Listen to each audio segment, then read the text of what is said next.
just chilling. And it's just like, oh, there it is. So I'm like, this is like a rest of my life thing. Like, How old are you right now? 34, be 35. Oh, you young nigga. So I'm like, is this it? Like, Yeah, this is it. This is it. like I just gotta deal with this randomly, this like debilitating back injuries and shit. Nigga, I was playing basketball with and I just jumped. Like he had said, the nigga had said that I couldn't dunk, right? So I'm like, nigga, I can easily dunk because I can slap backboard because I'm from Trenton. Everybody slaps backboard. He was like, if you can slap backboards, do it. Do they still slap backboard? I grew up slapping backboard. I didn't know. No, like that was like a fucking thing. Like you slapped that fucking backboard, and that was like disrespect too. Like yeah. So I thought that, you know, like I was like, I can fucking slap backboards. This is what I do. I jumped to fucking slap that backboard. I think I snapped my ACL and my MCL. Like I was fucked up. So even to this day, like I don't know, age caught to me quickly. Since COVID and shit, like I couldn't even tell you the last time I played basketball. Like we used to have a gym at my job, and we used to play all the time. But like the guys that you didn't think could actually hoop, but like played college ball at those are nasty. They played at like Dartmouth or some shit, and like you know we just like we played at Moody Park, we played at Calwater Park, like you know what I'm saying. So we just like street dudes. That's like going to LA Fitness. You go to LA Fitness and it's be the niggas who you never expect. Yeah, to like, play, and then it'll drop. I'm talking like whooping our ass. We had a tournament, and it was just like the 5 dudes that like lived in Trenton and the surrounding areas. So we just in our mind like, bro, oh, we nastiest niggas here. We're gonna win by 1 million. We're obviously the illest. I'm talking about like little like cookie cutter white boys. They coming on the court. We like, bro, I got him drained. Destruction. Every shot fucking drained. Dunking on you niggas. Pick and rolls, like all types of little shit. Like we're not, you know, we just ice out. And nonverbal shit too. They probably like they just doing all the right shit, running triangle. Like I'm just like this, nah. So I haven't played since then. So my last experience was traumatic with basketball. So I think I'm probably done with that too.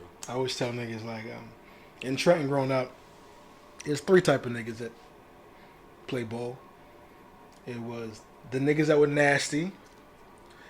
Then there was the that nigga. Just sat at the 3 and did that shit. And then there was the nigga who came dressed in like Jordan or AN1, everything.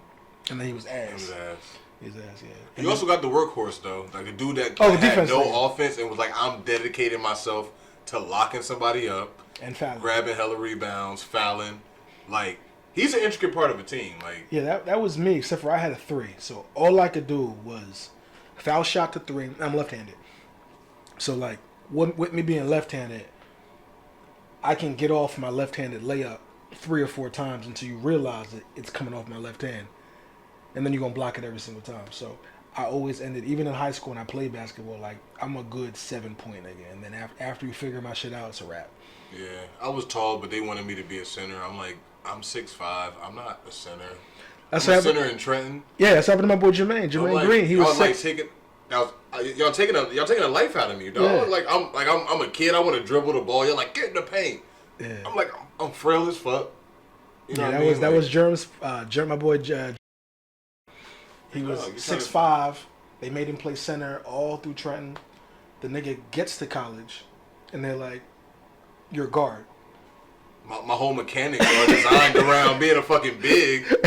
Now you telling me to get on the wing and like, pardon me, what? Because I got a 4-foot jumper. Yeah, like what I can't do that, sir. Like you picked me knowing what the fuck I was. So.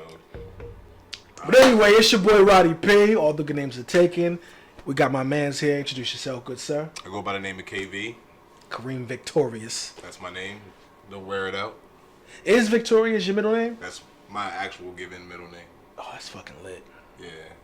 That would have been a weird thing to just be like, unless it was like early '90s, like to just want to be Kareem Victorious is like I don't know because early '90s East Coast. Yeah, Trenton's a very we got a deep rooted history in 5% of nation. Well, that's where it comes from. Yeah, both my parents are 5%. Oh, bet. So there we go. Yeah. So that's where it comes from. That. So I just I hated it as a kid. I didn't tell people my middle name was Victorious. It's just fire. Cause it's like, it was just like something where it's like it's not a name per se. Oh no, niggas would. So like I don't have time for that. I didn't tell niggas my full name until college, and then even when I did, I was like, oh, this is why I didn't tell niggas my full name. I feel like once you like, if you have like a interesting name, like once like women give you that vibe, they're like, oh, I like your name. It's kind of like, all right, fuck it. Like once I like told like a woman that my name was Victorious, and she kind of like gassed me a little bit, then it was like, all right.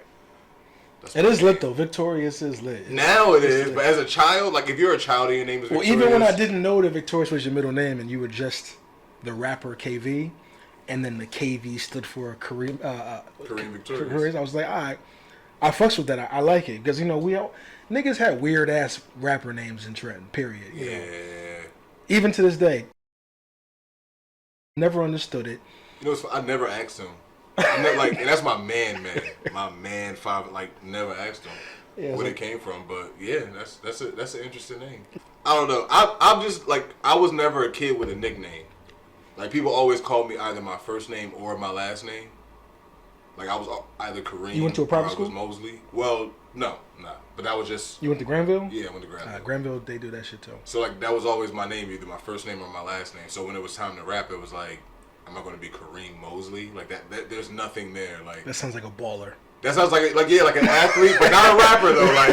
Like you know what I mean? Like it doesn't really. Nothing really hits there with that Kareem Mosley, so it was like, all right, gotta, you know what I mean, cling on to that middle name and let that just kind of. So was KV your first and last rap name? Yeah, I never had anything else. Oh, I'm envious. Yeah, I had so many trash rap names. So my very first rap name was Almighty Ra. That's not trash. No, it is trash, bro. When was this? Like 96? Nah, no. But I'm a kid, and it's like I know why. Like I know why. In '96, Almighty Ra is like, come on, Wu-Tang is like crazy right now. Yes, I was Almighty Ra, and then I flooded from that, and I became Joey Clips. Joey Clips. But not like Joey Clips, but like Joe Eclipse. Because I was even having a play on words back then. I'm fucking smart. And then it wasn't until Magic was like, that's whack. And he was like, yo, you're named after a wrestler anyway. Let's just fucking make you Roddy Piper. And then that's just fucking stuck as Roddy Pipes. And then as I got older, I was like, I don't want to... That Pipes just sounds just cringy. So I just took it as Roddy P. So that's what I am now. It's funny. I remember the first time... And you probably don't even know this. I don't even know if I told you this story, but... The first time I ever saw you was and I don't know why you were like right by the student center outside, but you were like either battling somebody. Oh, I battled every single nigga. Like, bro, like when I tell you, you were like the first nigga from this area that I ever heard to where I was like, yo, he sound like the niggas on the internet. Like you sounded like a real rapper. Like I don't even know if that makes sense. No, I was nice back then. No, you were a foot. Like I'm not even trying to gas you. I'm not even trying to gas you, but like this is before, like, cause I was like writing shit down, but not like I'm a rapper, but just like you know what I mean. Like you got the skill, but you're not doing anything with it, type shit. So I wasn't like making songs or nothing. But like I heard you outside. I'm like, yo, this nigga is like the niggas on the internet. Like when was my first time being introduced? I feel like when I think it was the All Call In around. Had to be the All Call In. That's when like I first officially. Shout out to the All Call In, man. Yo. That was good times, yo. Yo, Trenton has not recovered since, bro. We have not had that. That was like a little that was like a baby renaissance. That's what I was about to say. It's fucking Trenton Renaissance. Like that was. And it's so weird that like even because now like there's starting to be venues again. Like it's starting like small venues are starting to open again, but like no one is on that like open mic. You know what I mean? Like how like it was like you have 10, 15 different artists, like and like there was a hierarchy too. Like there were niggas who like you knew, even though we're all local artists, there was some niggas that's like, oh shit, he's here. Whether it be good or bad, good or bad, you know what I'm saying? But it was like, and you had to kind of like work, like you had to keep hitting the circuit. Yeah, like you had to keep showing up, like yo, keep doing your shit, and you would see people get better after a while, like you know what I mean? Like it was dope. Like now it's like you have none of that. Yeah, nah. And that's not like the world, but like just where in Trenton, like that scene, that music scene, it's still alive because there's kids that's like putting the numbers. If I start rapping now, niggas gonna look at me like, oh, here's this old nigga rapping. They are. Man, fuck that. But guess what? But who gives a fuck, though? I feel like we live in a world of who gives a fuck now. Especially in the age of hip hop, when Griselda came out as 40-year-old niggas new to the game. Yeah, just rapping about they their rebirthed shit. So like I feel like we're in that world where like if people gravitate towards it, they're gonna gravitate towards it. They're not gonna do all of the like early 2000s shit. Do you check off all of the acceptance boxes? Yeah, it's crazy. Even to be a gangster, you had to look a certain way. Like you couldn't just be like a grimy ass like one or two will slip through the cracks, but like you know what I'm saying? Like you had to look like something. Like you couldn't just be crazy as fuck looking in rap, unless like your gimmick was crazy as fuck. And it's crazy that we like gimmicks. Like that's what it all is. Everything is a fucking gimmick. It's a fucking niche. It's a fucking gimmick.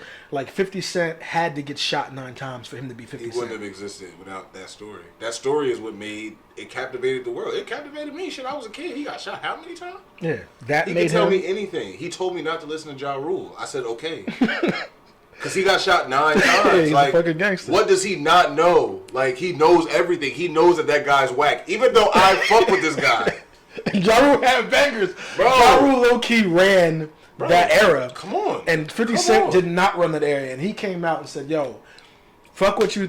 Whatever the fuck you rank me at, I'm number 1, and this nigga's whack. And we were like, all right. Bet. Fuck this nigga. He set it up to where you were like, yeah, that nigga is whack. Yeah, it's crazy that power of perception over... essentially over children. Over reality. Like, because, like, at the end of the day, like, y'all both was street niggas. It wasn't like Ja wasn't a street nigga. Yeah. In fact, the stories we heard is like, Ja done stabbed you. The reason y'all beefing is this nigga tried to kill you in the studio. So he's clearly not a pussy-ass nigga. He clearly has some type of clout that you hold this grudge against this nigga. Yeah, you know what I'm saying? He's like, saying, so fuck this nigga. And, like, being the loudest person in the room, like, benefited him. Because, like, in a lot of situations, it doesn't. But because... I guess his story was so believable, and he was just shouting it at the top of mountains, every mixtape. It was like, yo, he gotta be like, he's gotta be the king. He's gotta be the king because he's telling us he's the king. It's like Lil Wayne telling us, you know, I'm the best rapper alive since the best rapper retired. No one thought that shit when he said that line. He said it enough times. Niggas like, you know what's crazy though? I forget. I think did you hear that? Did you hear what Charlamagne was saying about Lil Baby, where he was like, you can literally see, like, that jump from, like, all right, he's good to, like, oh, shit, he's really got it figured out? No, I did not see the interview, but if I think on his meteoric rise, it started off as... Because my first introduction to Lil Baby was that whole G-checking at the video shoot. No, that's Da Baby. Oh, you're right. That is the baby. That's the baby. Edit point. Bing! Anyway, little baby. Nah, there was a point where it was just Lil Baby and Gunna, and they were doing everything together, like they, you know, going back and forth on the tracks together. And then next thing I noticed, where's Gunna and Lil Baby's everywhere, and I don't know what did that. I don't know what took that to the next level. And not to veer too far from Wayne, but it's crazy because like there was a point where like I started really listening to him, and I'm like, yo, he's actually saying some shit. Oh, he's fire. Like, he's fired. No, now I'm just in. Like, if you don't like him, like, oh, you're just old. He's this corny ass nigga. Get off my lawn. I'm in these Facebook groups, these hip hop Facebook groups, and they be talking about because Lil Baby My Turn came out the same time as Allegory, Royce the 5'9", and I'm telling niggas, yo, My Turn's better than Allegory, and they argue me under the fucking floor. Musically, it's a like if we just talking bars, which like I'm sorry, like I consider myself, I care about lyrics. Lyrics are amazing. I have never put an album on and just wanted to be barred to death. Not on an album, a mixtape barred me to sleep. Like I'll listen to that like it's a fucking and even certain bars. You feel me? Like I would listen if J.R. Ryder dropped a 45-minute freestyle, I'm listening every single fucking minute. But niggas that I do recognize have extremely like just superior bars, like Black Thought. I'll never put a Black Thought album on.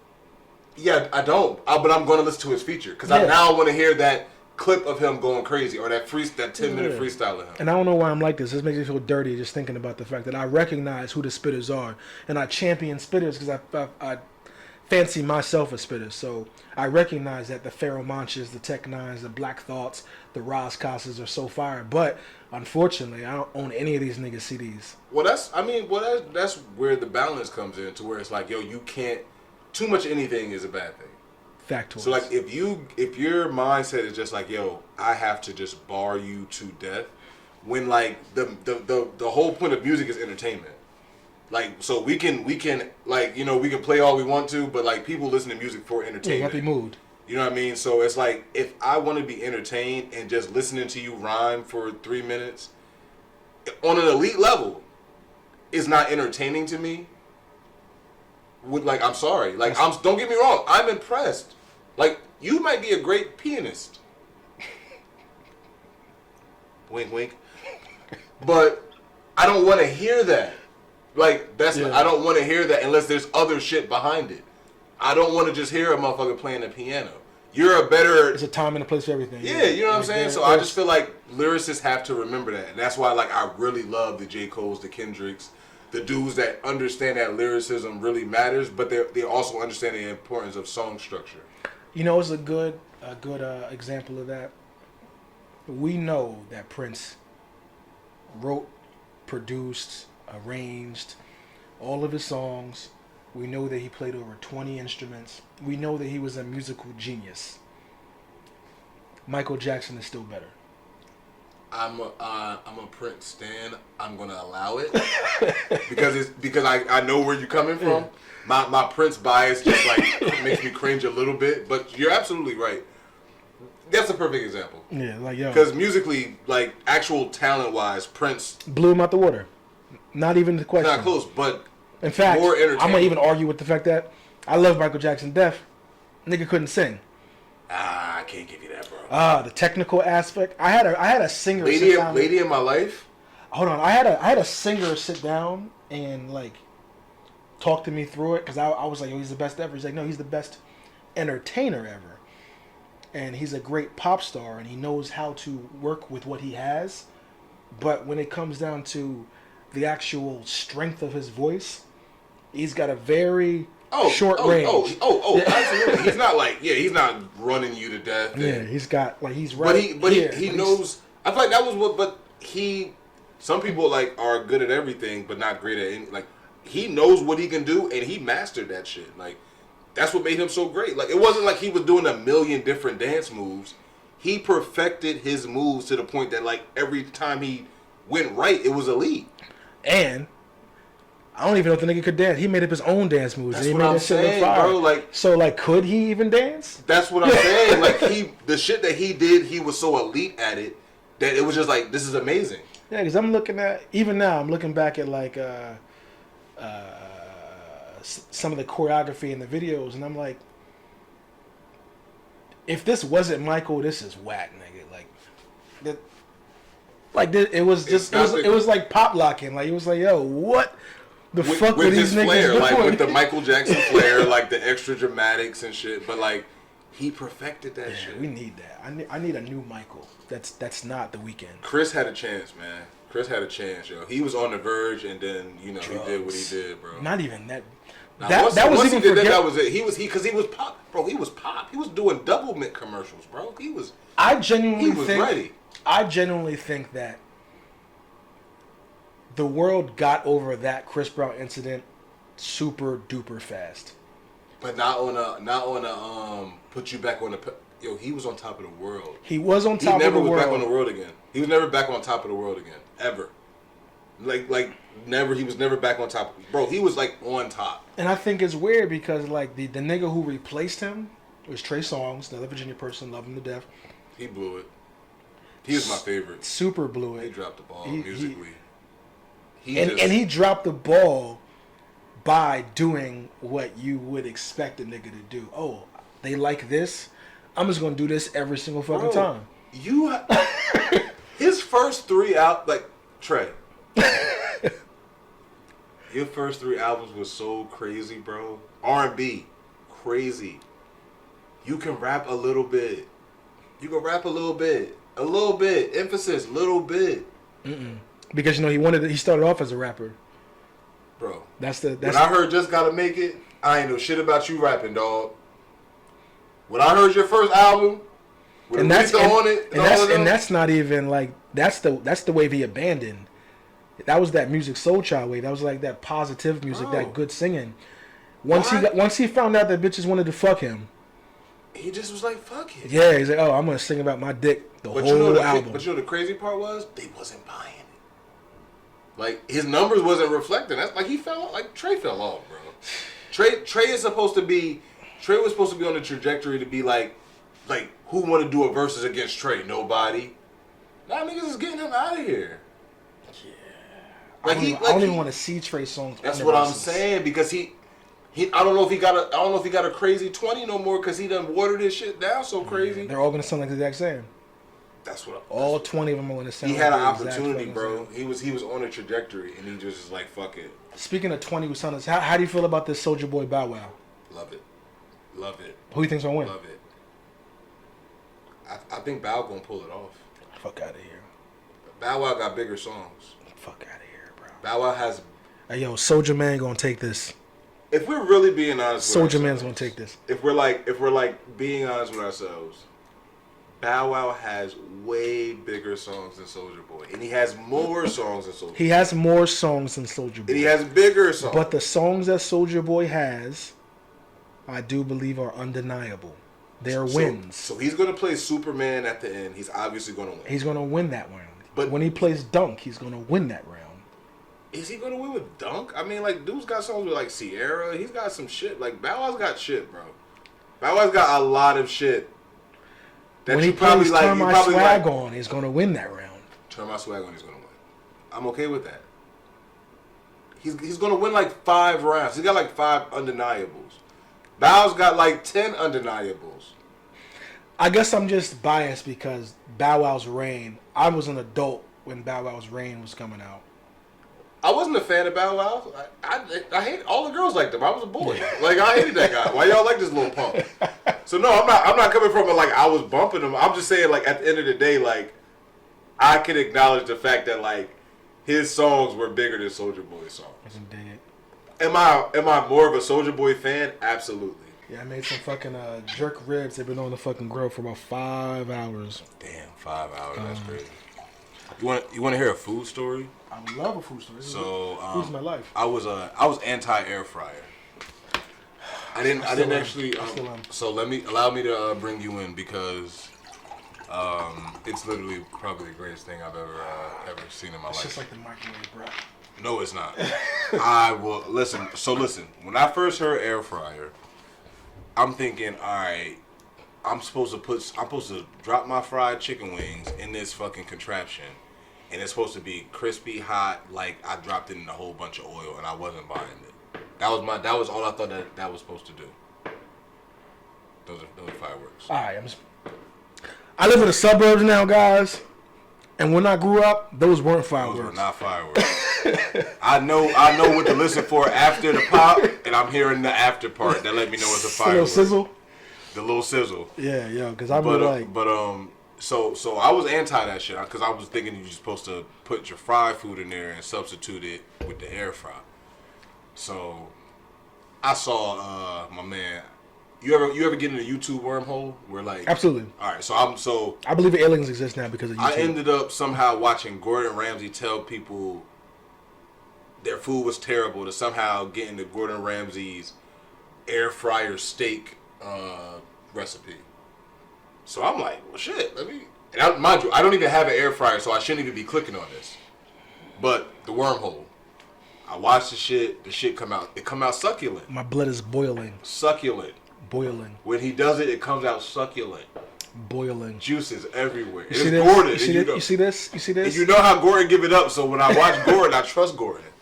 Because Gordon not going to tell you when the food is, he going to let you know. So I'm like, damn. Like, so then once you click on that, then all the suggested joints is like people that did the Gordon Ramsay. And I'm watching them succulent. So you tried it, and how'd it come out? I bought the air fryer. It was succulent. All right, so how about the fried wings? How did they come out? I've never made a wing, like a air fried wing. I made wings in the air fryer, and they were amazing. Are they like baked wings in the air fryer? Or they were crispy as hell. But they weren't, like, I didn't make them like, oh, these are going to be fried wings. I was making like lemon pepper wings. But the wings were so crispy. All right, so right. That like my father was a chef. Oh, here we go. My father was a chef, He's a French trained chef. My father's cooked all over the world essentially. He's an international chef. He taught me how to cook, and he's no longer here to tell me that this is okay. So I feel a type of way. Like I feel like frying chicken is a art. Let me tell you something, bro. From the marinating, from the dredging. I am not here to. I am not. No, listen. Wait. Because I prefaced this by saying I thought that the air fryer was for you to put your chicken in the air fryer and it comes out like it's fried chicken. When I fry chicken, my chicken goes in grease. So I'm not here to tell you to stop using your grease to fry chicken or fish. I think it's just a name. It needs to be called something else. The convection. The sure. convection machine. I get it, because I'm still in my mind. I'm not air frying anything. But I put salmon in it. Sous vide. You should come June 19th. I'm doing every month or so I do a No, I seen the thing. I don't know if I have a DJ gig that night. That's why I didn't. Oh, that's right, because you're a famous DJ now. I remember when this nigga started on fucking Facebook. And he's ill. How much you charge for gigs? How much you charge per hour? Do you have an hourly rate? I don't have an hourly rate. Okay. It's a 4-hour minimum. Okay. Because you get in trouble. He's talking to Jay then.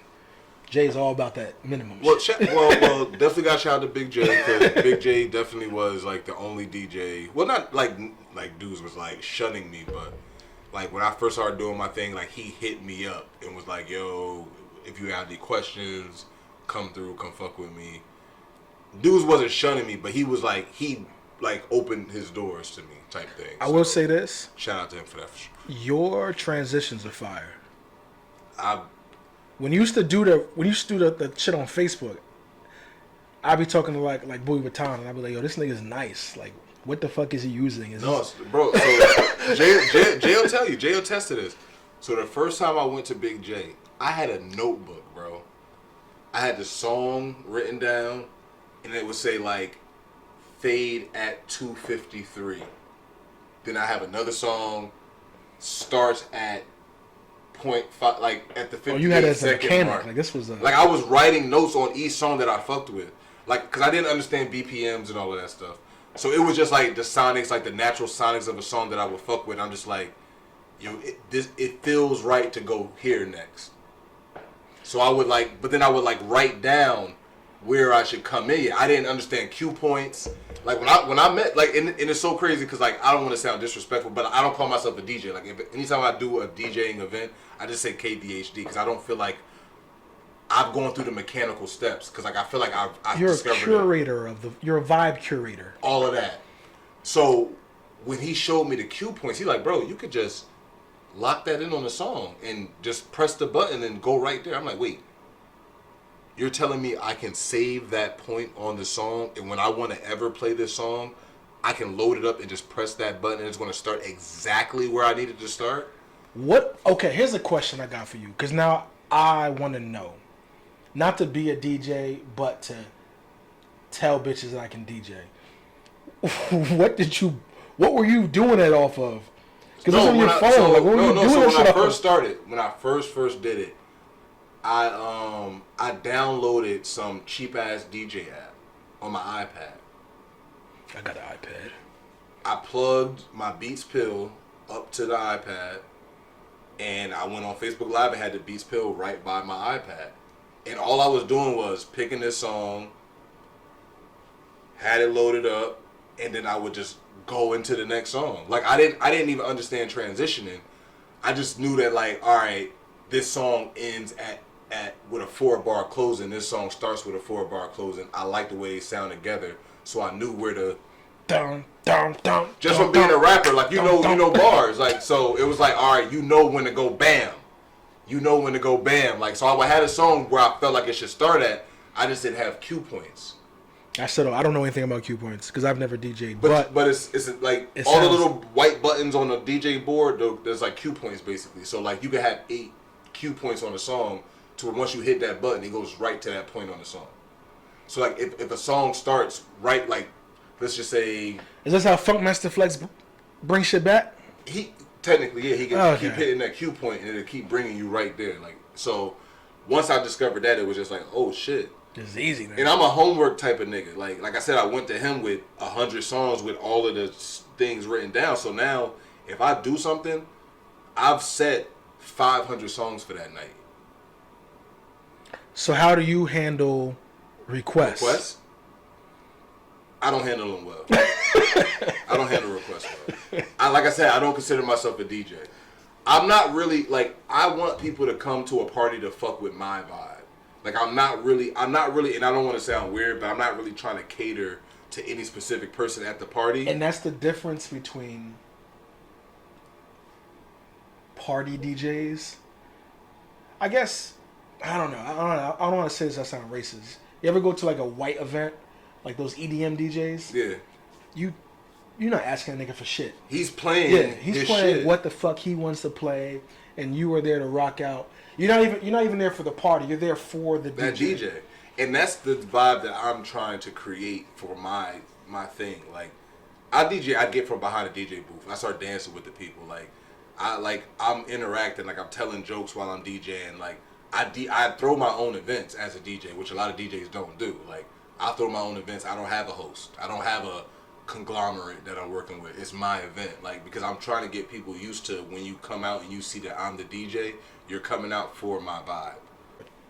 My only thing with everything, I'm like anti-money except for my job.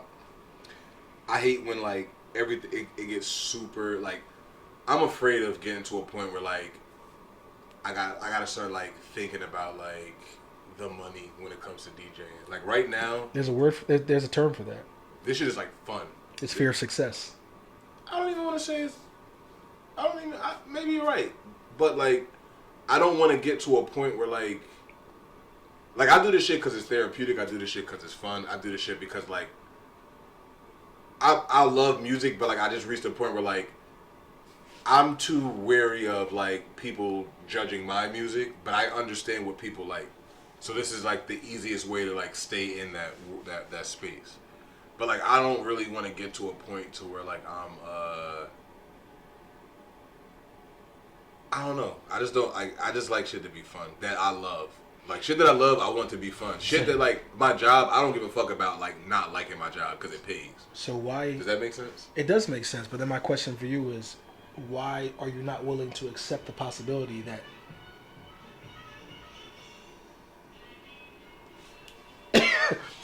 why aren't you willing to accept the possibility that you could make a lot of money about having fun? Well, it has to be on my terms, is what I'm saying.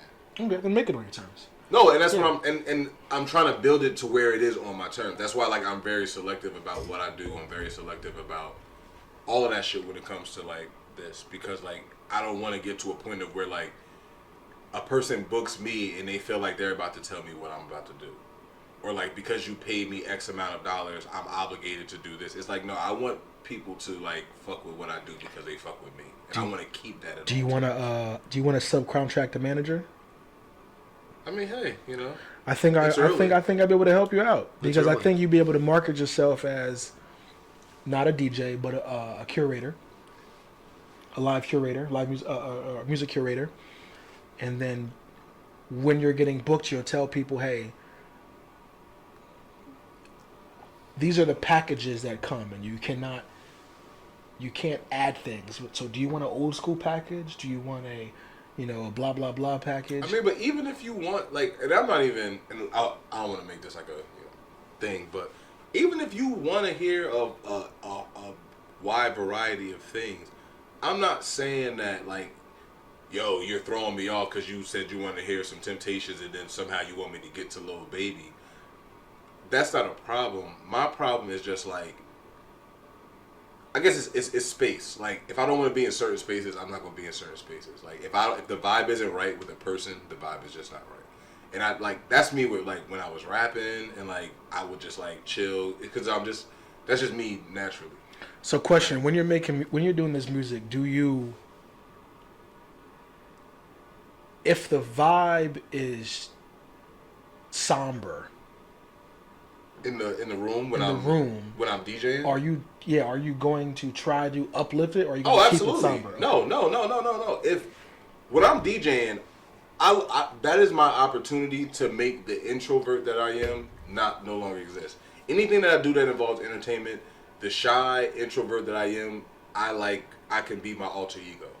So when I'm DJing, I can literally just be like, yo, I'm straight on make people happy mode.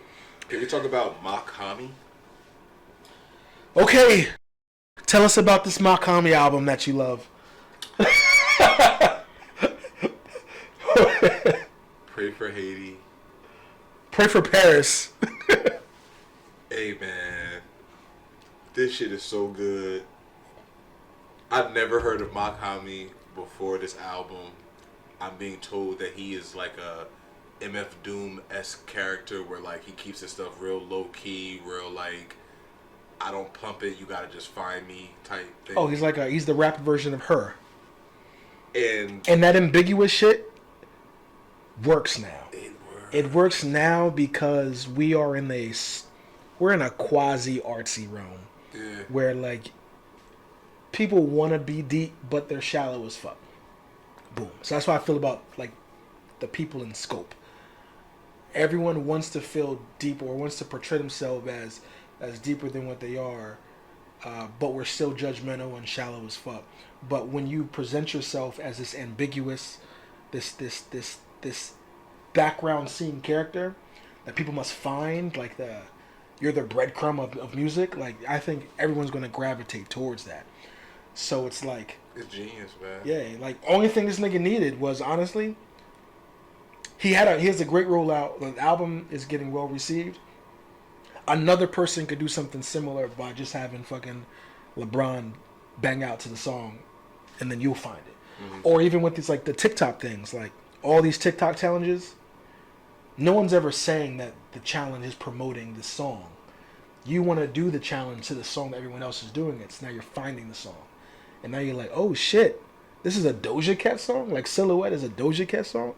The song is actually hard. And now it was crazy. I've only heard that song one time in its entirety, and it's crazy because it's like I wish I would have been introduced to the song, not the TikTok, because like when I hear the song, all I can hear is the TikTok. It's fucking the red lights turn on, and it's like I want to get to the TikTok part of the song. When I hear the song, like I don't want to hear the whole song.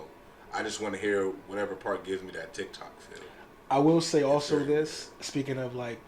Or the anti-effective TikTok, the Busted Challenge. Yeah. During that Busted Challenge phase, that song was so fucking hard. I want to say when I heard the actual song, well, the actual song is ass, bro. Once she starts actually rapping, you're like, oh, okay, I'm good. Yeah, I'm like, oh, you sound like. But you know what's crazy though, and one thing, the like being a, whatever you want to call me, curator, DJ, whatever, like. When you go to parties, though, the TikTok songs don't survive. Like, the TikTok songs only live on TikTok. Like, maybe the Busted song, because it's like a twerking song, you can get that off. But, like, a lot of those joints where, like, people are doing those TikTok challenges, that's solely for TikTok. And I was kind of confused thinking that, like, those TikTok songs lived outside of TikTok. Like, at a party, the kids are doing the TikToks. And they're not. They don't want to hear that at all. So like I did like a Sweet 16 and I had a bunch of the TikToks like loaded up, ready to go, like boom, boom, boom, boom. It didn't work. No, they wanted to hear like Lil Durk, NBA YoungBoy. Like I still never heard an NBA YoungBoy song. All right, I know. I mean, this is just you know what I like about what's happening right now, and I know a lot of people don't like it, but I love what's happening right now. I feel like bad or good. What is rising to the top right now is real. Like, people who are authentic in whatever they are. Like, you got weirdos, you got nerds, you got hood niggas, you got the whole gamut. You got a gay nigga. You know what I mean? But like everybody who stands on what they are and they're really that is what the people want. Like, so those dudes from like 2017, like the Lil Pumps, that space for them is gone. I think like a lot of people still like that lingers with them, so they still kind of resent what's happening in rap. But if you really look at it, they're phased out. Oh, they're gone. It's a lot of real niggas. And a lot of littles are gone completely. It's a lot of people that's just comfortable in their space. A lot of real niggas. It's a lot of... It's just wide open right now. Like that, but like that clout era of just like, yo, I'm interesting on Instagram, so, you know, listen to my song. The Cardi era. That's done. Like, I don't see that existing no more. Like, I feel like we're past that and we're back to just like, yo, are you authentically you? And just make people fuck with your authentic self. And I genuinely also feel that it's the Wild West. It's the Hunger Games. It's like we're getting, everything's coming full circle. So what we're getting now is what we had in like the 90s of who does your area champion? And then that's who you're going to push forward. And that's what it should be about. That's what it should always have been like that. Like, it should, like, I hate the gatekeeper era where, you know, certain people had to accept you or you weren't cool. Like, this to me right now, just like you said with the 90s, this is the perfect time for rap. Where it's like, yo, you can get in being your authentic self. You can be Kendrick, you can be Cole, you can be Drake, you can be Travis, you can be whoever. You can be Young Thug. You can be wear a dress you can be on the fucking cover Sauce of an album. Walker, who's weird as fuck. You could be Sauce Walker, who, first of all, I like his, personally, when he raps, like raps, like on some deep shit, like slow beat rap Sauce Walker is my favorite Sauce Walker. When he's on some deep shit. When he do like his like down south, like, I don't know, like faster pace shit. But like deep Sauce Walker, like heavy soul sample Sauce Walker is, I love that guy, man. Ding! I love that guy, man. Ooh-wee. Shout out to Sauce, man. I love Sauce. Shout out to the Private Yacht Hack. Coming soon, everybody. Pluggy. Yeah, I'm working on it. I'm trying to be a hip guy. I figure that if I'm hip, then you'll like what I'm wearing, and then you'll be. Those are fucking fire, bro. And I'm really. Hey, man. You know what's funny? I didn't think they were that nice until I got them. When I opened the box up, I was like, fuck, I fucking did what I was supposed to do. And that's why I'm hating right now, because on the seeing the you know, I'm on Sneaker Detroit. Yeah. Seeing a picture, I'm like, oh, these are ass. Pass. Yeah. Nah, trust me, I was the same way. But you know what you gotta do though? All my sneakerheads, yo. This is what we gotta do. Just go to YouTube and just get the on feet joints. Don't rely on Instagram, even though Instagram gonna tell you when it drops. You know, Twitter gonna tell you when it drops. But you need that on foot review. And they use replicas a lot of the time. So I'm not saying 100%. I'm not shout saying, out to MK the Truth. They are 100% using replicas, because he was like, yo, at the end of the day, they be like, yo, these niggas be having on feet 4 months before the shit. So, and I'm anti-replica, so I'm not here telling you to wear a replica, but I'm saying that you can at least see from a silhouette perspective, a color, material. You can see what the sneaker does on YouTube way better than like when you see that picture on Sneaker News. Yeah, it hurts because like I there's a pair of Jordan 1s coming out that I really want. They're coming out in October, the Pollens, right? Yellow and black, the Wu-Tang Jones. Okay.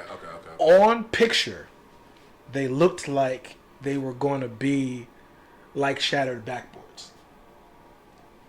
With that raw leather. Like how the pine greens were. On yeah, the and the fucking core purples, their first ones. And the bronze ones that just came out not too long ago.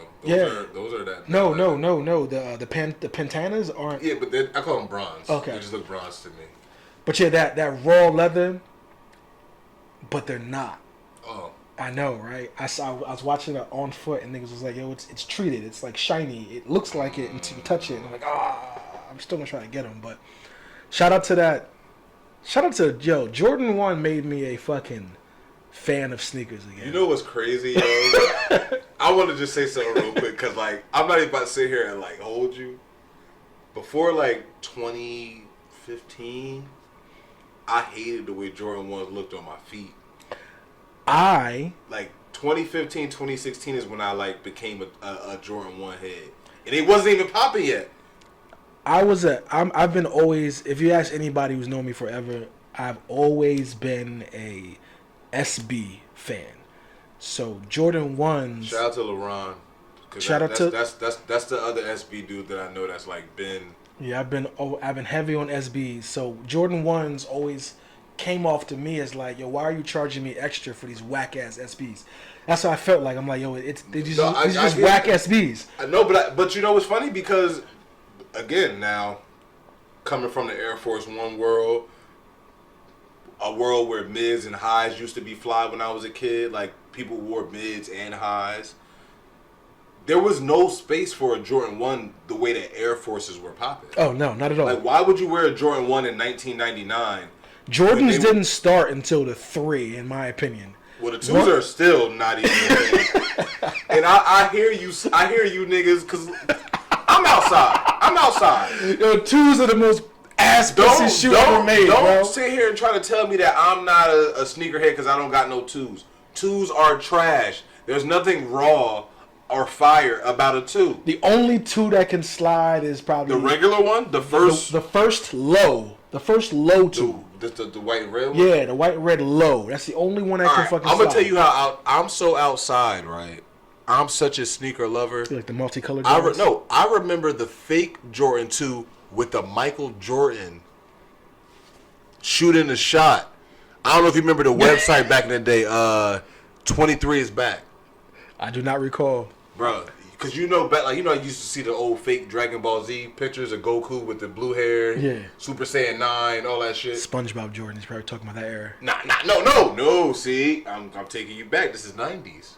This is 90s. This is pre. This This is before you could go to a store in Trenton and get a pair of lime green Jordans that Jordan authorized. This is like early internet days, like back when like Dragon Ball Z cassettes were at that store at Quicker Bridge Mall. Oh yeah, this is prior to me liking sneakers. Oh, okay. So I'm really taking it yeah, back. this is probably me So, like, going to Pennsylvania and trying to get some Timbs. Like I used to, we used to go on these Jordan websites and they would Sneaker have outlet. mad fake Jordans, but like the Olympic 6s, or I'm sorry, the Olympic 7s that didn't come out until like sometime in the 2000s. There was a photo of them on like Jordan, like these Jordan websites.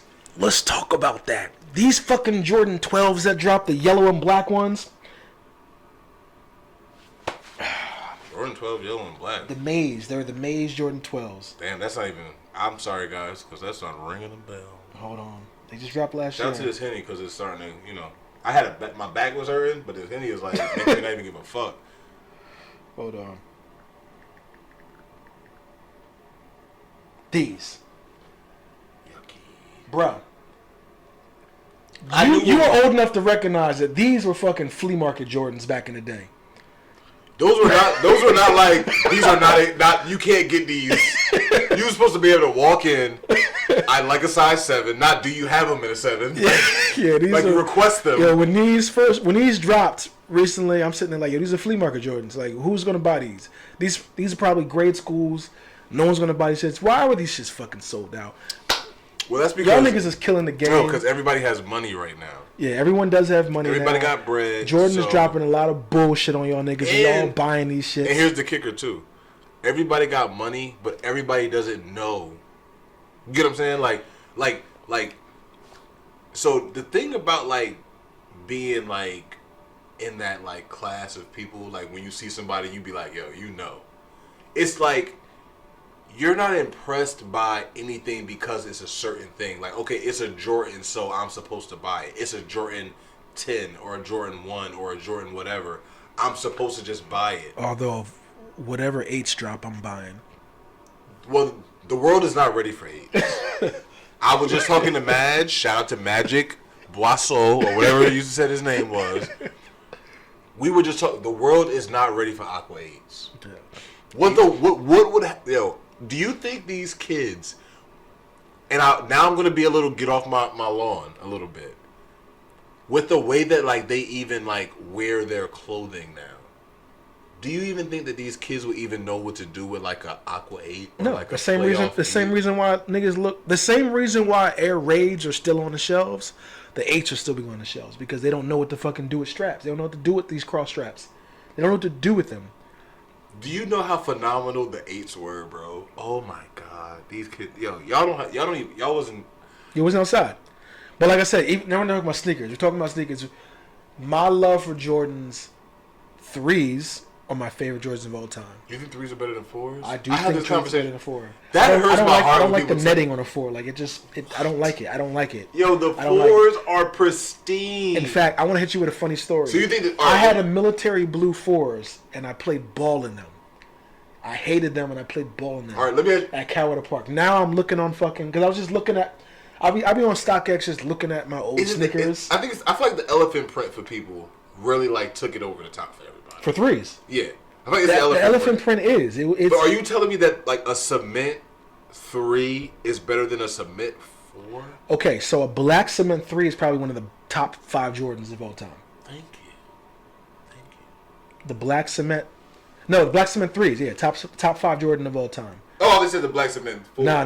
The Oreo 4s are fire. The green glow 4s I really liked a lot. Bro, every 4 that's like a retro 4. Nah, Joe.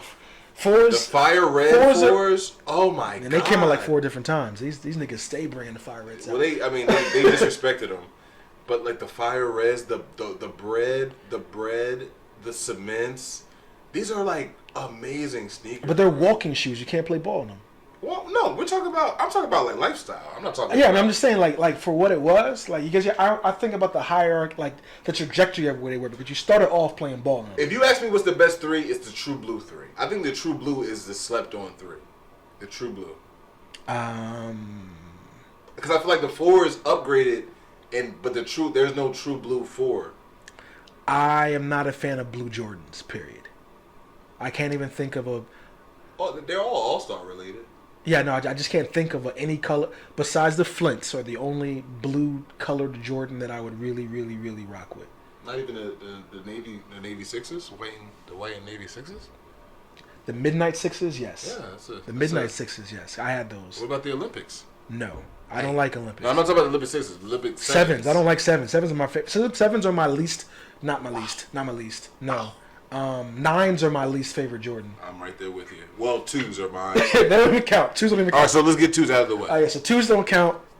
Nines are my least favorite. Before you get to the point where we don't care no more. Now where do you stop your Jordans? That's the question of the day. Because I have I'm 18. unpopular. 18? I stopped at 16. I think the Briefcase? briefcases are probably the last Jordans. No, I did the briefcase and the one after the briefcase, which was the 17, right? Let me see what the 17s look like. Yeah. I gave him the one after that. After that, I was gone. You got me Googling this shit. Jordan 17. Let's see what these fucking look like. You might be on your own. These look like girl shoes. They look like Spanish girl shoes. What can I say? No. These Yeah. ones? No, those are the briefcases. Those are the ones in the briefcase. Nah. I believe the 16s came in the briefcase. Hold on.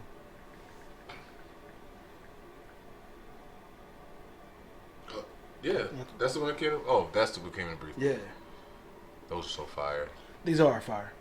Those are slept on. No, super, because we couldn't afford them. I remember I couldn't afford them because these were like the first Jordans that were over $200. You know what else? I'll give you these. Those were fire. I'll give you these. Those were fire. But these also came out around the same year. Those what was coming out around this time? What's that? 2001. That's Wizards, right? This is 02. These came out. Yeah, it's Wizards Jordan. So I feel like these were around the same time that the Jumpmans were getting popular too. This is when Bo Jackson's was coming back out. This is when Huarache's was coming back out. This is when Barkley's was coming back out. The Barclays. So that wasn't a yeah. That's a space when we were starting to move on from Jordans a little bit. Like we were starting to like see like, all right, it's some other shit out here. We wasn't just necessarily just going for the I'm Jordan. So Yeah. I don't know what the fuck happened to his designers now. These 35s look like moon shoes. But honestly, I feel like Nike just basically said, look, we have our era of lifestyle sneakers. Like, we perfected the 90s. We own the 90s. All of our 90s sneakers are going to be lifestyle sneakers until sneakers don't matter no more. So all they're focused on now is minimizing the material to make these basketball sneakers that all the hoopers buy. But they don't care about lifestyle no more. All they lifestyle sneakers is retro sneakers. It's up to like Adidas and Reebok and all of them to really put the pressure on them. which they can't really do. Reebok has dropped the fucking ball on retros. And they got them. They don't market their AIs properly. And they only do the questions. I've never seen a reproduction of the answers, which in my opinion was my because they favorite don't understand what they have. I would be doing the Shaq with the Shaqnosis. They would have been came out. You know what? My nigga, the Shaqnosis. I appreciate the kamikazes, but they've been doing these weird ass fucking colors. Nah, come on, the Shaqnosis, bro. The black and white swirly Johns. You gotta. Even if people don't know, you gotta show them something that they haven't seen in a while. If I'm Nike, I'm bringing the Dennis Rodmans back. Those are Converse. No, those are Nikes. The first ones. The joints that string up over here. Yeah, the Sidewinder Jones, but the West Wing also did that too. The Gary Paytons did that too. Oh, touche. Yeah, all right, I remember that. Then this is we're talking about East Bay. We're talking about the days of. This is late '90s. Yeah, you're talking about the days. You gotta know what's coming out. And the funny thing was, you know what's so funny about sneakers? Like at that time, you could get basically any sneaker you wanted if you could afford it within like that first week. Absolutely. Like there was no lines. There was no like.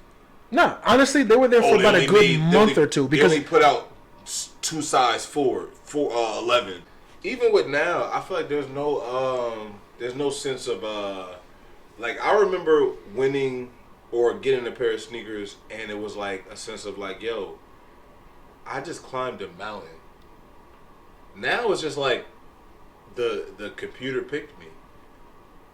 There's no honor in that. There's no thrill in that. Like when you see somebody with a pair of sneakers, you don't even look at it like, dog, I can't even imagine what you probably be like, yo, you just went on StockX and bought them. I'm gonna hit you with a little caveat, take you back to '79.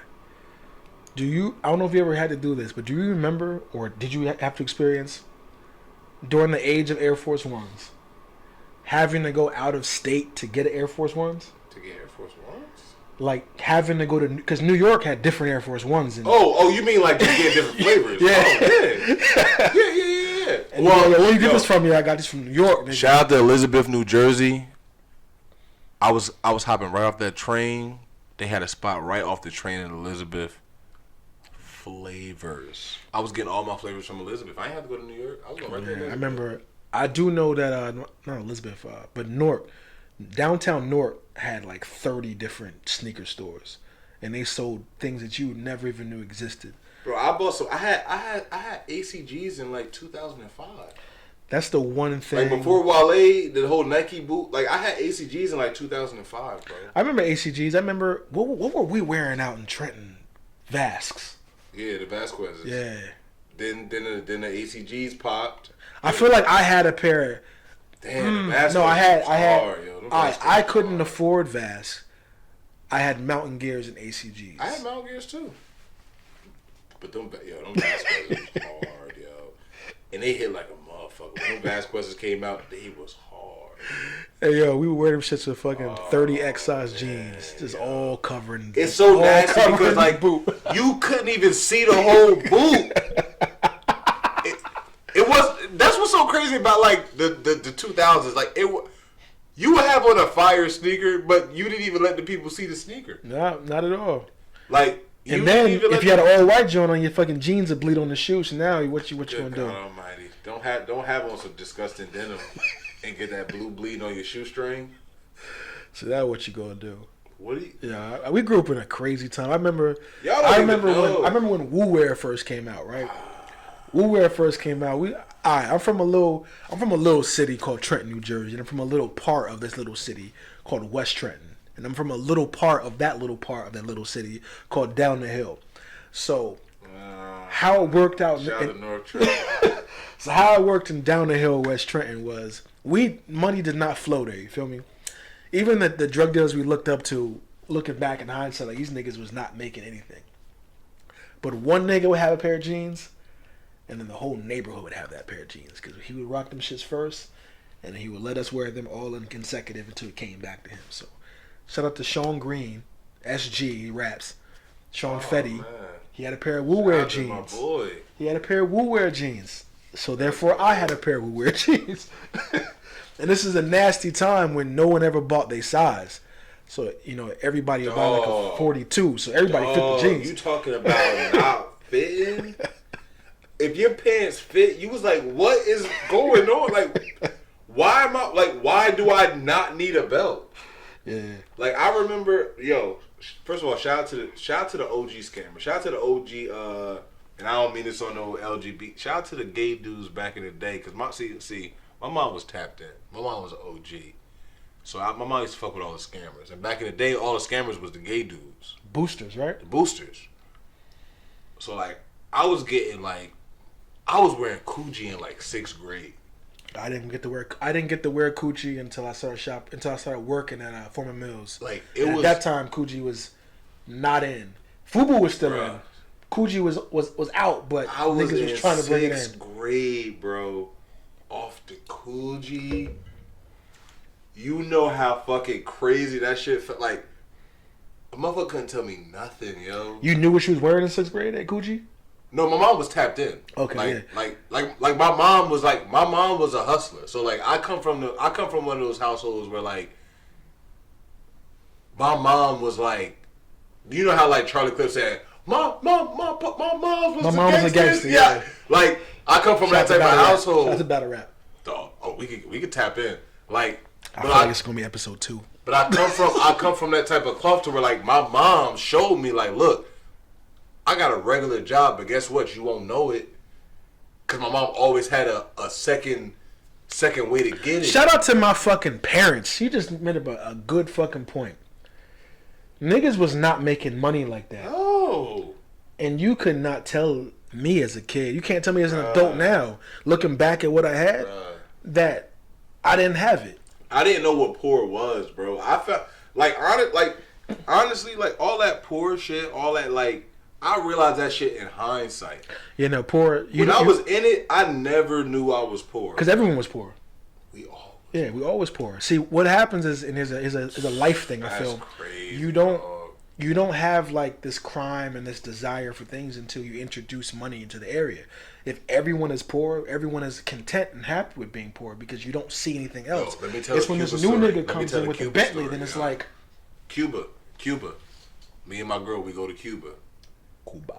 Cuba. Yo, everybody, not people like I know, but like cause I'm a big YouTube dude. So like I'm trying to see all the reviews, people telling they stories. So everybody like, yo, be careful, boom, boom, boom, boom. So when we go out there, I'm a free spirit. I'm the type of person like, I want to talk to the actual people. I don't want to talk to the people that's representing the city. I want to talk to the people that's just, they about to go do something. Let me go talk to him. So, we out there, our first night, we just exploring Cuba. It's like 3:00 in the morning. We just losing track of time. We just walking up and down the blocks. That's the best vacations ever. We can have a whole conversation about. When I tell you this is my favorite vacation, just solely because of this. So, we get to a house, and they had like stuff hanging off their door, like souvenirs or something that we thought, every time I burp, whatever. So they got little stuff hanging from their door. So we like, oh, a little souvenir shop. So we walk in the door. It's a voodoo house. No, it's a person's home. So like we open the door and we're like, oh, like she like, no, come in. I'm like, man, it's 2:30 in the a.m. Nah. I just opened your door. Because Cuba got 2 different monies. Bro, she's like, no, just come in. So she cooked something for, like, mind you, she don't speak no English, bro. She cooking, boom. Made us a little chicken with some beans and some rice. Ate it up. Tasty, thank you so much. Just said, oh, no, thank you, blah, blah, blah. We walk out. So the next day, I'm talking to we went to a little tour of some like mountains or whatever. So I'm talking to the guy, and he's just like, when you in Cuba, everybody is poor.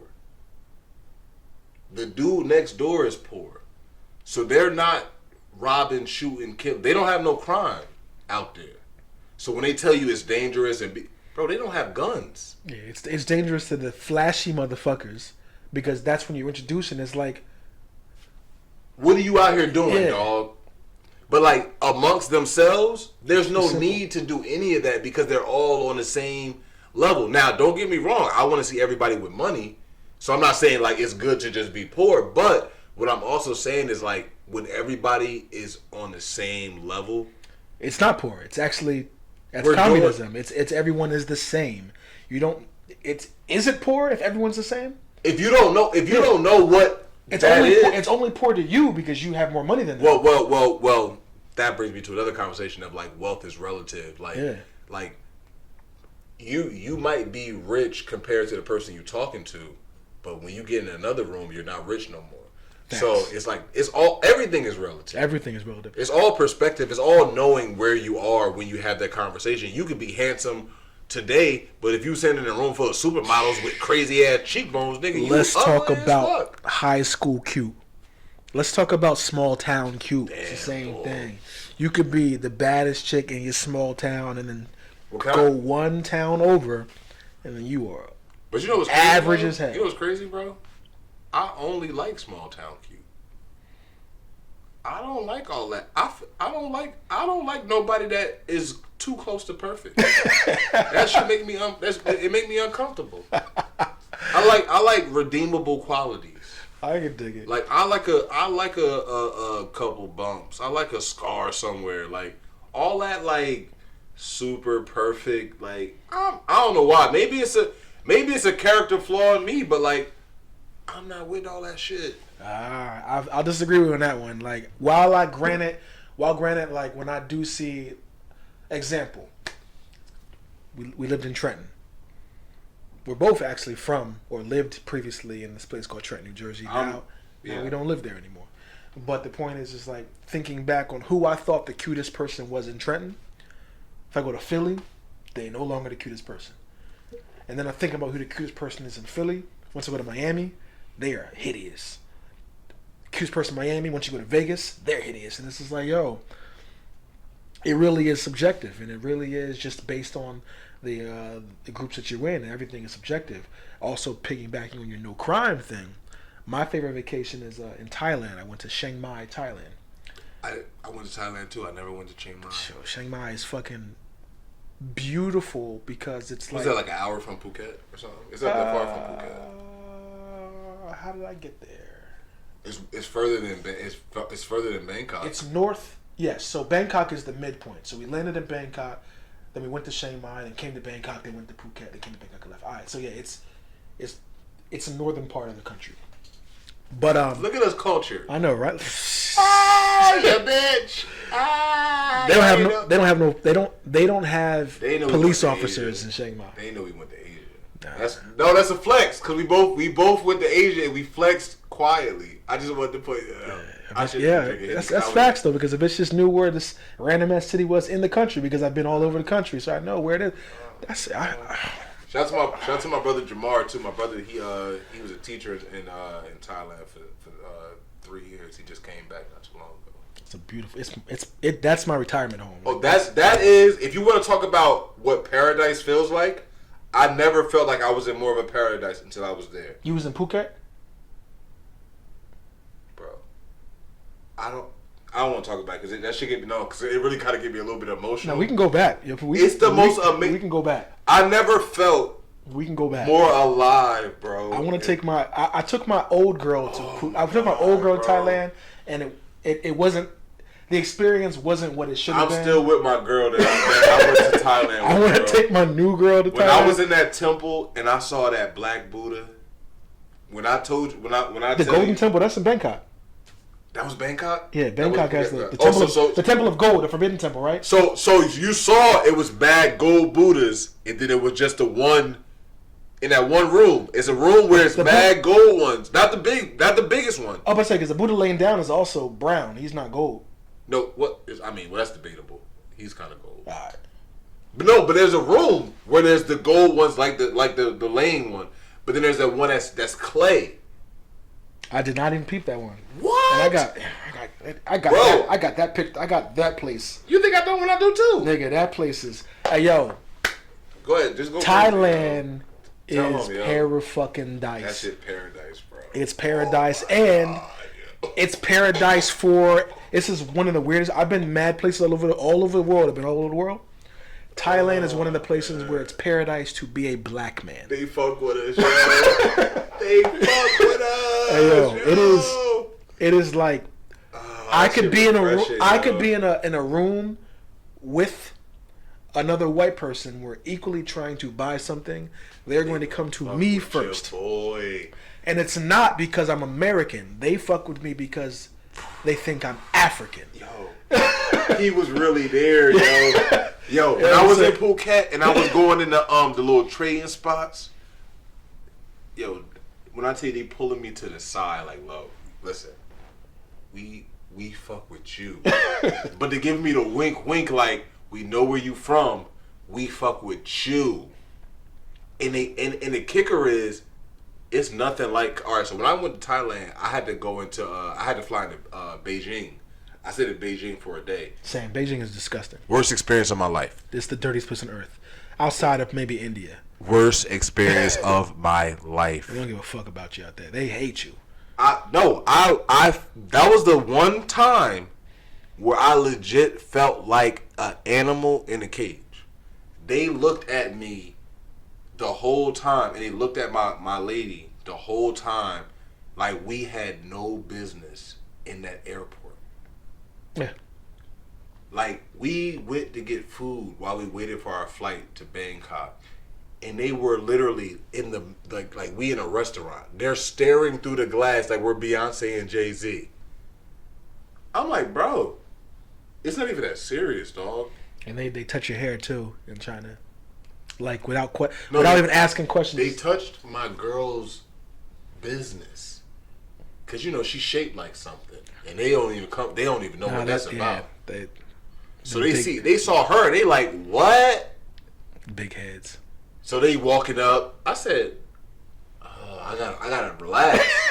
Cause culturally, where we're from, like that's fighting, but over there, like they're literally fascinated. Yeah, like they have never seen a black person in certain parts of China. They've never seen a black person. They've never seen a white person in some parts of China. Well, you know what's funny? If you go, because you've been in them alleys in Thailand. When you go down them alleys, all of those dude whatevers, I've been to the Red Market in Bangkok, and then right in the middle they're selling all these bootleg goods, boom, boom, boom, boom, boom, and then one block over is a whole bunch of naked women who aren't women. That's what so we talk about the same thing. I just want to make sure that, because I don't want these viewers to think that we were just walking these albums looking for bitches. I don't want to disrespect anybody that makes a personal life choice. I'm just saying, if you walking down the street and I will say it's mad white men down there too, though. Older Europeans, not from America. Y'all nasty. Yeah, they love that shit. I got a funny brothel story. The kick. You know what's so funny about it too? They wasn't even popping out because it's all glass, so they could see you when you walking down the street, and they know like, oh, there goes some money.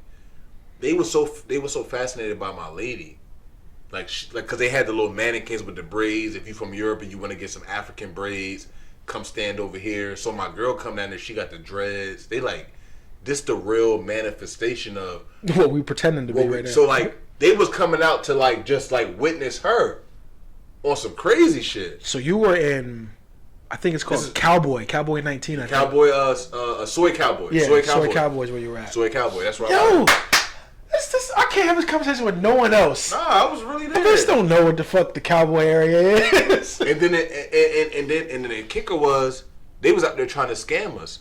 So we met another couple from New Jersey. So now it was 4 black people out there. You wildin'. So we out there. My man's went to go use the bathroom at this little bar. He come out the bathroom mirror break. They want him to pay $300 American to fix the bathroom mirror. I'm like, they're trying to scam you, bro. Why would you break their mirror? You know you ain't break their mirror. I'm on some shit like, nah, fuck it, he ain't paying. He like, whatever I can do to make it home safe, I'll just pay it. Shit like that.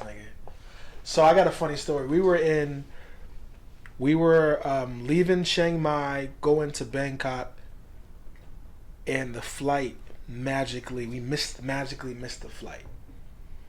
That's what they're telling us when we logged in. Because they saw the luggage, it had Louis Vuitton, Jones. They saw the luggage like, yo, you missed your flight. Nothing we can do about it. Finesse. It's too late to board the flight. You can, but you know we can buy you this expedited ticket for $50 per person. So we're thinking like, all right, 50. What do they call it out there? Bot. Bot. Like, all right, bot. whatever. Yeah, Like, bots. nah, it's 50 USD. So it's like 20,000 baht or whatever. So we go. We have to do it because whatever it is, we give these niggas $200. There's 4 of us, and we go on the same fucking plane we originally supposed to be on. Of course you did. The finesse. The Bro, finesse. that out of country finesse. Because what you gonna do? You not from here, so you only gonna argue but so much until like you like, all right, I'm out of my element. I don't know. I can only go. And here's the crazy part: their concept of what American money is so poor. They could have got a bitch for $200. The bitch would have taken it. You feel me? Each. I want to get to my next destination. Like, Yeah. But to them, $50 was like, oh, like this I'm is a getting come him. up. I'm getting This him. is a come up. Like we got whacked. We went to the spot. We supposed to go to the floating markets. And you know the floating markets, right? I did not go to those floating but I went to a seafood market, and I heard the floating market. Okay, so I That's heard, in Bangkok. The yeah. floating markets in Bangkok. So I heard that it all depends on who your canoe nigga is. I mean, it's a finesse. So we at the hotel. I'm thinking everybody at the hotel work with the hotel. These motherfuckers is like buying like squares at the hotel. So they're like, oh yeah, we go to the floating market. We take you to the. So we pay them the money. We thinking our ticket at the market is included. We get to the floating market. We gotta pay the floating market people now. We done paid him all this crazy money. Now we gotta pay them too. And he gone. He like, oh, thank you. We get back to the hotel. He's not there no more. Finessed. Killed me. Finessed. But now we at the market. What we going not pay to? Now you got to pay to get in the I canoe gotta thing. pay all this. Then when we done, we gotta pay somebody to take us home. He charging us what the people charge us for the whole. Got you. But you know what? It's a live and you learn. Live and learn situation. Yeah, I was gonna say. At the end of the day, it's like that money that I spent wasn't no money. It wasn't. So it's like y'all think y'all got me, but y'all didn't get me. Like you said, like you could have got me. Could have got me. You ain't really getting me. Especially if you brand new to traveling. Like I've been around the world a couple times, so like I understand. 1 second. He's popping. Hello? I got an answer.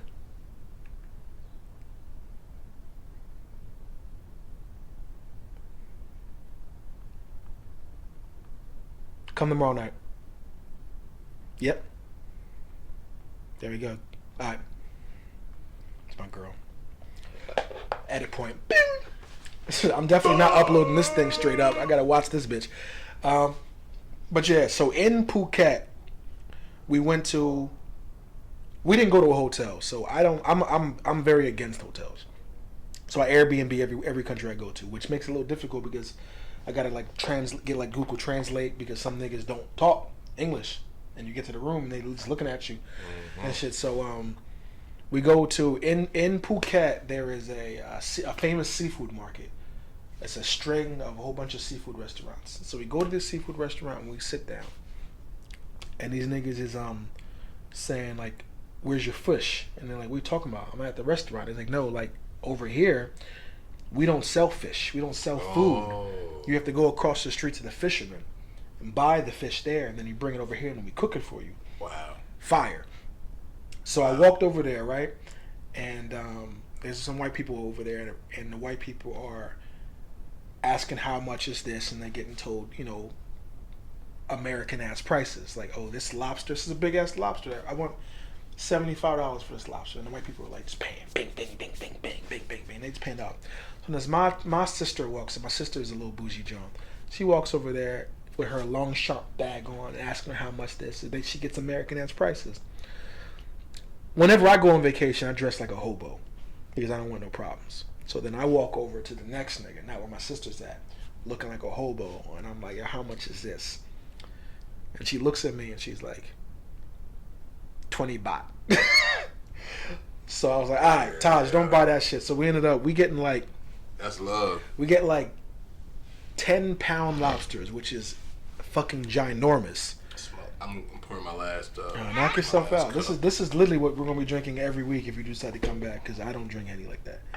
I'm passed the fuck out. I'm a little bit of a fish, by the way, so you'll learn that the more you get to know me.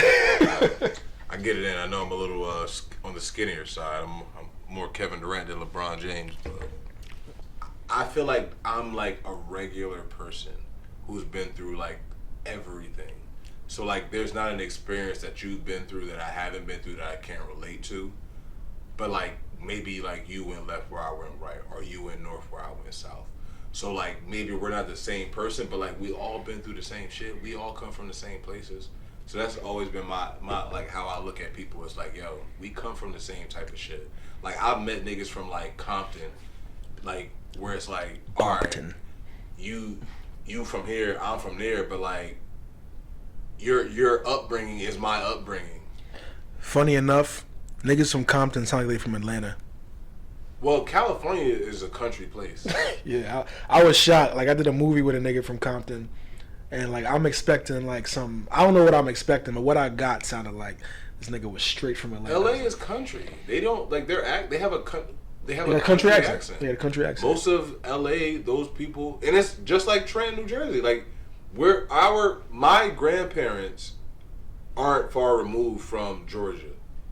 Like, most people from Trenton, their grandparents are country as hell. Like, most of our grandparents. Yeah. And it's funny. That's why Trenton is a country place, because we're not like people in New York have their parents and they've been in New York. They're literally East Coasters. Whereas like people from Trenton, New Jersey, our grandparents are from the South. So like, we get that South twang because like our grandparents are from there. Like, they're literally they're not removed from it. Also, why Trenton doesn't really have an identity outside of like fashion wise. It's a melding of two other places. Like, you'll never see somebody from Trenton and be like, you're from Trenton. You're gonna look at them and say, if you were outside of the state, you'd be like, are you from New York, or are you from Philly? Are you from Philadelphia? You'll never be like, you're from Jersey. Like, we don't have that identity, which is crazy. Well, it's once like you said, like, I'm gonna say talk, because I think like, you can call a Trenton nigga is gonna say bitch. Well, Trenton slang is definitely super, like, identifiable. But I feel like the one thing about New Jersey, and this is why I love living in New Jersey, because I know a lot of people hate living in New Jersey, but I'm like a person who like loves. I hated Jersey. I'm originally from Virginia, right? I hated Jersey until I moved here.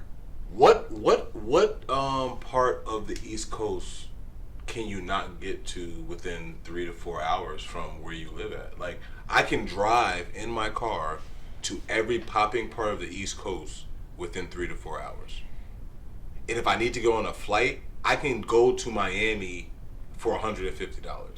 Like, there's nothing that I can do from New Jersey that's going to take me a super long time. The blessing of New Jersey is where most niggas tri-states, we have a centuplets there, 5 states. So the time that it would take a DC person to hit their tri-state area, we can hit 5 states in that time, because it's 3 hours to DC, it's 4 hours to Connecticut. So we've got Connecticut, New York, Pennsylvania, Delaware. You got the whole DMV. Maryland. Yeah, we have everything accessible. From Virginia, that's 4 hours away. Richmond's 5 hours from where I currently reside. Well, 4.5 from where I currently reside. Realistically, I've driven accidentally to North Carolina. It's 8 hours, but like, it's like on some shit like stressing and just being in the car driving. I've driven to North Carolina, and it's not that bad. It's not bad. It's actually 3 podcasts, and I'm pretty much about to be in North Carolina. So basically, like, that's, to me, like, it's very centralized. I like to be able to, especially if you grow up in a city, I like to be able to be somewhere where I'm not a part of the hustle and the bustle on a day-to-day. I like to be able to go to the hustle and bustle and then leave the hustle and bustle. The only thing I hate about Jersey, a couple of things I hate about Jersey is the beach water is brown, the taxes are super duper ooper high, and niggas in the suburb don't understand that they are in the suburb. You know what's funny? As I've moved here, as I've moved to the suburbs, I've finally made it, if you will. understanding what parts of the suburbs are deemed dangerous to people is insulting. Let's have that conversation. It's insulting to tell me that like a place where like 4 murders happen a year. It's dangerous. What? bro, like That's a Saturday. if you think that if you think that because some people looked at your car and tried to open the door that this area is dangerous, then like you don't know danger. Like this living in New Jersey and living in a suburb in New Jersey, coming from the inner city of New Jersey, you understand that like people don't even know what danger is. I got robbed at gunpoint on my front porch in Trenton. Let's talk about how much of a violation that is. I got robbed by my little cousin in my house.